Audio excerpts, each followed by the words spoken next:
Assalamualaikum warahmatullahi wabarakatuh. Nama saya Putri Aulia dari kelas 1D dengan NPM 25783129. Yang pertama, saya akan menjelaskan materi prosedur. Prosedur adalah salah satu tipe subrutin yang digunakan dalam algoritma dengan tujuan untuk pertama menerapkan konsep program modular, yaitu memecah-mecah program yang rumit menjadi beberapa program yang lebih sederhana. Terus yang kedua itu ada untuk mempersingkat pemrograman, yaitu hanya menulis satu kali program yang berulang. Terus yang ketiga ada prosedur ditulis pada bagian deklarasi. Lalu ada diawali kata cadangan prosedur diikuti dengan identifier atau nama prosedur lalu titik koma. Setelah judul dilanjutkan dengan bagian deklarasi. Dilanjutkan dengan bagian deskripsi yang diawali kata begin dan diakhiri kata end dan titik koma. Lalu ada pula identifier global dan lokal. Dengan adanya subrutin, maka identifier akan terbagi menjadi dua, yaitu identifier global, yaitu identifier yang dikenal oleh semua bagian program, semua prosedur dan program utama. Lalu ada identifier lokal, adalah identifier yang dikenal oleh satu atau sebagian program. Bandingkan contoh program dengan variabel global dan program dengan variabel lokal. Lalu ada parameter. Parameter ini adalah variabel yang digunakan untuk saling bertukar informasi antara bagian program, fungsi, dan program utama. Parameter ini dibagi menjadi dua, yaitu parameter aktual adalah parameter yang disertakan pada waktu pemanggilan. Lalu yang kedua itu ada parameter formal, adalah parameter yang dideklarasikan bersamaan dengan judul prosedur. Jenis pengiriman parameter by value. Terus ada parameter by reference. Parameter by value itu yang dikirim secara nilai, yaitu parameter formal di prosedur akan berisi nilai yang dikirimkan yang kemudian bersifat lokal di prosedur. Jika nilai parameter formal itu berubah, tidak bakal ngaruh di parameter aktualnya. Disebut juga pengiriman searah dari parameter aktual ke parameter formal. Terus yang kedua ada parameter by reference, yaitu kalau pengiriman ini parameter formal mempengaruhi nilai parameter aktual. Dengan kata lainnya itu terjadi pengiriman dua arah yang dimulai dari aktual ke formal, kemudian dikirim balik dari formal ke aktual. Contoh sederhana prosedur dalam kehidupan nyata itu ada prosedurnya itu kayak misalnya buat teh. Yang pertama itu kayak masukin teh ke gelas, terus tambahkan gula, terus tuang air panas, terus lalu aduk, sajikan. Lalu prosedur ini tuh ngehasilin aksi, bukan nilai perhitungan. Lalu ada prosedur dalam kehidupan, yaitu pertama mengirim pesan WhatsApp, nyalain lampu, mengambil nomor antrian, ngisi bensin. Terus ada fungsi prosedur. Prosedur itu digunakan untuk mengelompokkan langkah-langkah tertentu agar lebih teratur, terstruktur, dan mudah digunakan kembali. Fungsi utamanya itu ada memecah program menjadi bagian-bagian kecil. Prosedur ini buat algoritma nggak jadi satu blok besar, sehingga kayak lebih mudah dibaca dan lebih mudah dipahami. Terus yang kedua, fungsinya itu ada menghindari pengulangan kode. Prosedur ini dapat dipanggil berulang kali tanpa menulis ulang langkah-langkahnya. Kayak misalnya contohnya itu prosedur, terus kita ketik cetak judul, jadi bisa dipanggil setiap kali kita butuhkan. Terus yang ketiga ada mempermudah perawatan dan perbaikan. Jika ada kesalahan, cukup memperbaiki prosedurnya saja, tidak perlu memperbaiki seluruh algoritma. Materi yang kedua itu ada fungsi atau biasanya kita panggil dengan function. Pengertian function itu adalah blok kode yang dibuat untuk menjalankan tugas tertentu dan dapat dipanggil berulang-ulang. Fungsi ini membantu pertama menghindari pengulangan kode, terus mempermudah perbaikan dan pembacaan kode, terus ada juga membuat program lebih terstruktur. Terus dalam algoritma ini fungsi ini biasanya ditulis dengan nama fungsi, terus parameter, tapi ini opsional. Terus juga ada proses di dalam fungsi dan nilai yang dikembangkan dikembalikan. Jenis-jenis fungsi ini yang pertama itu ada fungsi tanpa parameter dan tanpa return. Fungsi ini tuh bakal jalanin tanpa proses, terus nggak nerima input dan nggak balikin nilai. Terus ada fungsi dengan parameter, menerima nilai dan luar fungsi. Terus yang terakhir ada fungsi dengan parameter dan return, yaitu adalah gabungan keduanya.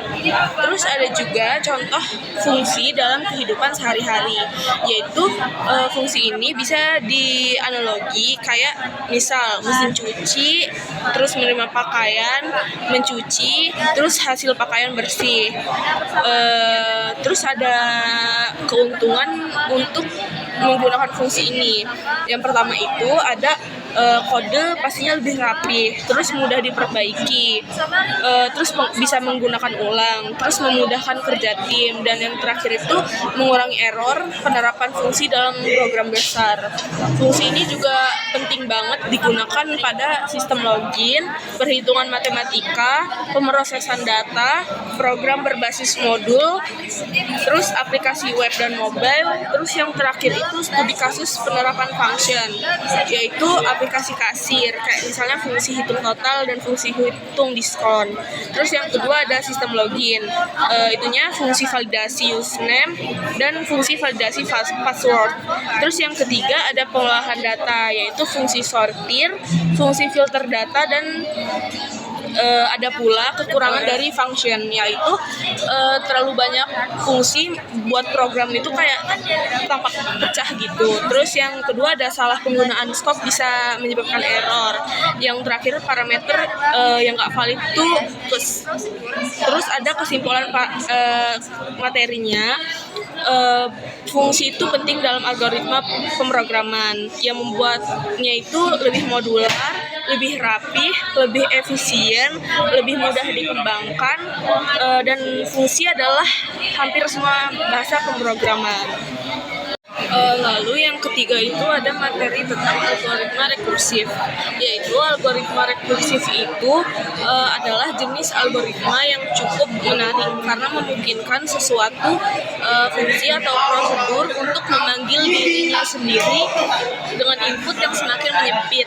Dalam bahasa yang lebih sederhana, algoritma ini adalah cara untuk memecahkan masalah dengan menyelesaikan menjadi beberapa versi yang lebih kecil dari masalah itu sendiri. Terus algoritma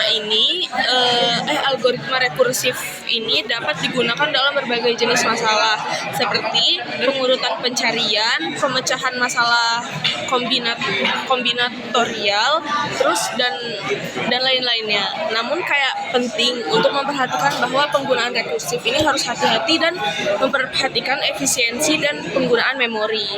Kalau nggak dikendalikan dengan baik, rekursif ini dapat menyebabkan masalah memori dan yang terjadi itu bakal buruk. Tujuan algoritma rekursif ini sendiri yaitu memiliki beberapa tujuan, yaitu pertama dapat digunakan untuk memecahkan masalah yang kompleks menjadi sub-masalah yang lebih sederhana. Algoritma ini sering digunakan dalam implementasi struktur data seperti pohon, graf, atau daftar umum, serta dapat digunakan untuk melakukan mixer secara efisiensi. Jenis algoritma rekursif ini ada pertama faktorial. Algoritma faktorial digunakan untuk menghitung faktorial dari suatu bilangan. Adalah hasil perkalian semua bilangan bulat positif dari 1 hingga n. Terus yang kedua ada menara Hanoi. Algoritma Tower of Hanoi digunakan untuk memindahkan tumpukan cakram dari satu tiang ke tiang lainnya dengan aturan bahwa hanya satu cakram yang dapat dipindahkan pada satu waktu. Lalu yang ketiga ada DVS dan dari graf, digunakan untuk melakukan pencarian pada struktur data graf secara rekursif. Algoritma ini mengunjungi semua simpul dalam graf dengan mengikuti jalur secara mendalam sebelum kembali. Terus yang keempat ada eksponensial. Ini digunakan untuk menghitung hasil dari suatu operasi dengan memanggil dirinya sendiri. Terus konsep dasar fungsi rekursif itu pada dasarnya itu terbagi dari dua komponen utama, yaitu pertama base case atau kasus dasar. Ini adalah kondisi di mana fungsi tidak akan memanggil dirinya sendiri lagi dan langsung memberikan hasil. Base case ini diperlukan untuk menghentikan rekursif dan mencegah terjadinya loop tak berujung. Terus yang kedua ada recursive case, yaitu bagian ini adalah di mana fungsi memanggil dirinya sendiri dengan versi yang lebih sederhana atau lebih kecil dari masalah aslinya. Cara kerja fungsi rekursif yaitu dipanggil dengan suatu nilai, misalnya faktorial 5 nih. Fungsi ini akan terus memanggil dirinya sendiri dengan nilai n yang lebih kecil hingga mencapai base case.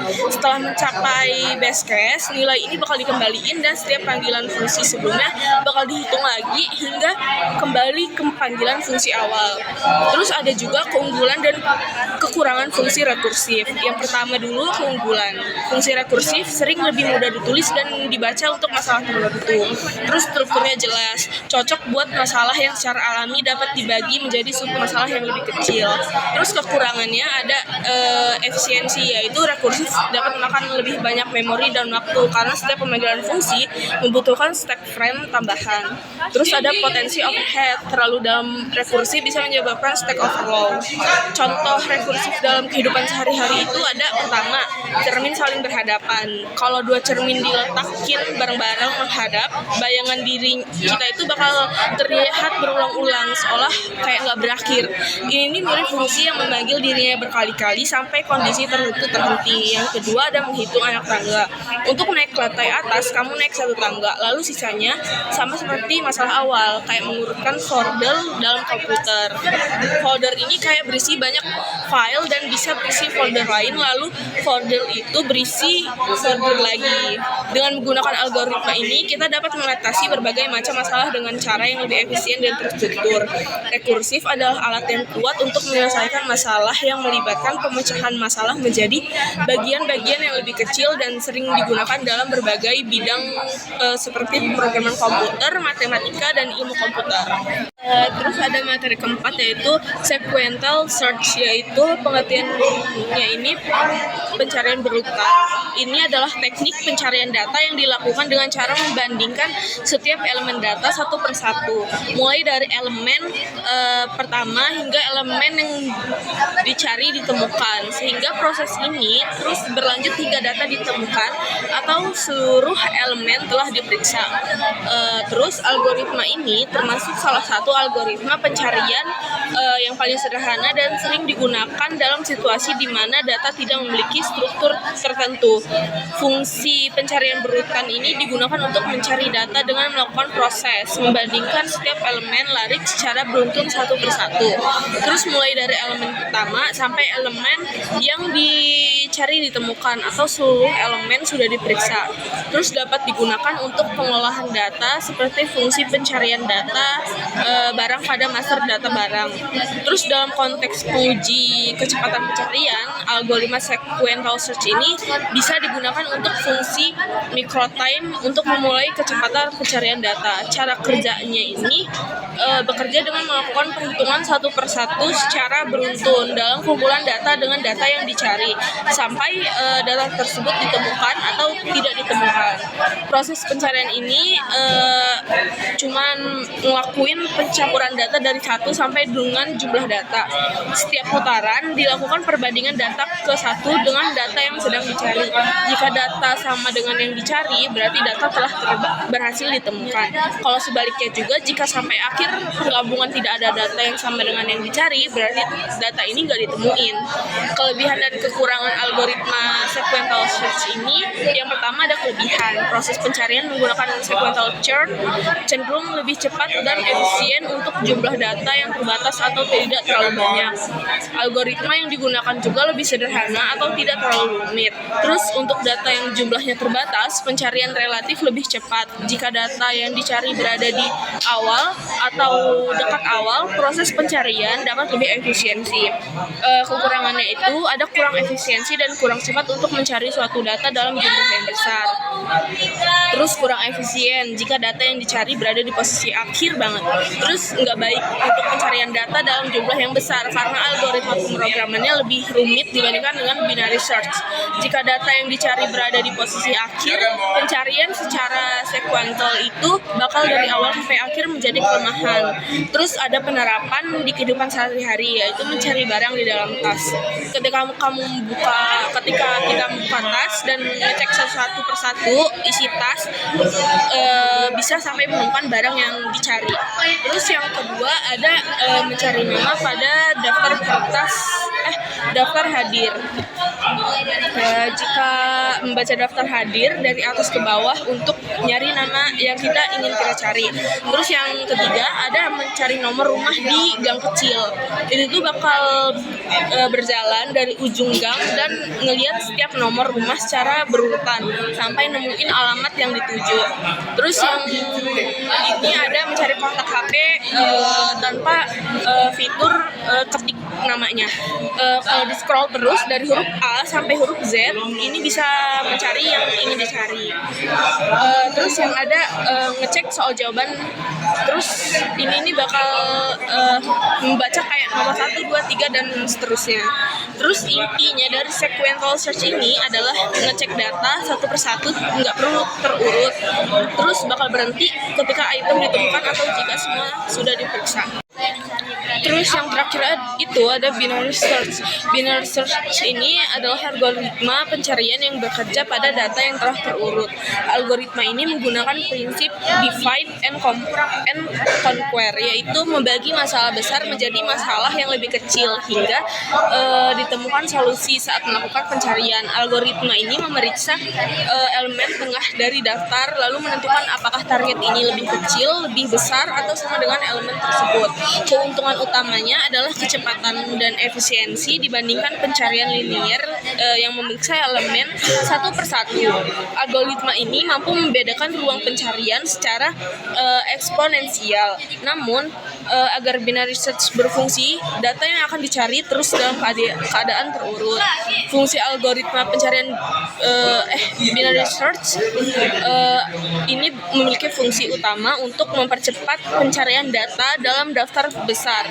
Binary search membantu mempercepat proses pencarian dibandingkan algoritma lain, menghemat waktu dan sumber daya. Terus efisiensi binary search membuatnya sangat cocok untuk sistem dengan data besar seperti server database atau aplikasi e-commerce.